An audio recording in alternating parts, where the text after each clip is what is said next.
Les domaines d'application du droit du travail. Le droit du travail, il va être défini par son objet, c'est-à-dire le travail.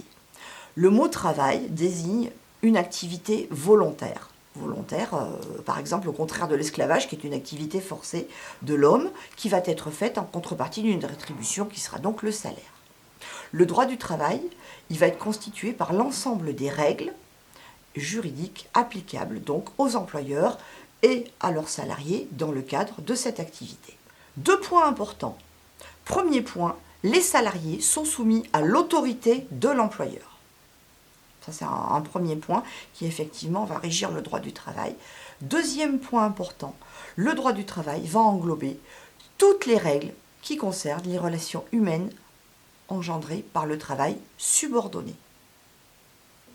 Donc, effectivement, si on veut synthétiser, on pourrait dire effectivement que c'est le lien de subordination entre l'employeur et les salariés qui va régir effectivement le droit du travail. Justement, ça veut dire quoi, subordonner? C'est quoi la définition de la subordination? Eh bien, tout simplement, c'est l'activité des personnes, donc les salariés, qui vont effectuer un travail moyennant rémunération, très important, pas de rémunération, pas de subordination, pour le compte d'une autre personne, donc l'employeur, et c'est donc ça qui va déterminer les conditions d'exécution de la prestation. Donc, le droit du travail ne s'applique pas aux personnes qui agissent pour leur propre compte, par exemple les auto-entrepreneurs qui sont en sous-traitance. Alors, nous allons maintenant voir les exclusions au droit du travail. Les premiers exclus, les principaux exclus, ce sont les fonctionnaires.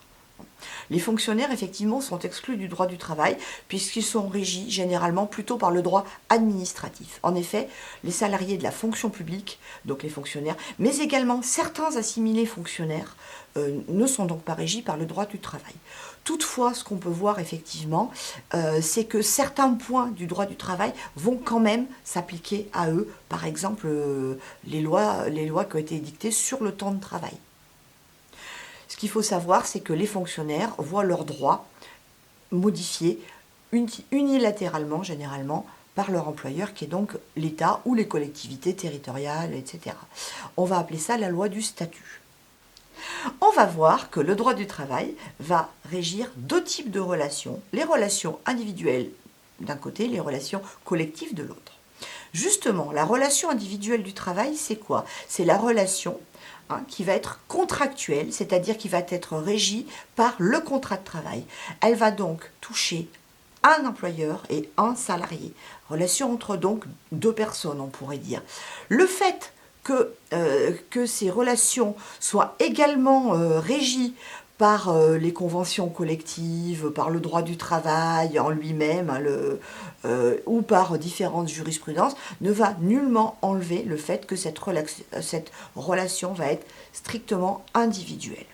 Les relations collectives, elles, vont être régies de différentes façons. En effet, elles vont être présentes au niveau de l'entreprise, à l'intérieur de l'entreprise, puisque le personnel de l'entreprise va constituer une collectivité, il va être représenté par des instances représentatives du personnel, que l'employeur doit parfois, voire même souvent, consulter avant de prendre certaines décisions.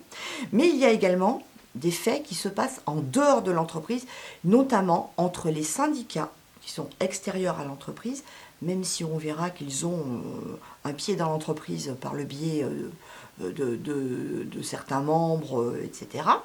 Voilà. Donc effectivement, ces syndicats vont permettre de relever l'existence de différents actes ou faits juridiques, comme par exemple les négociations, les grèves, etc., etc.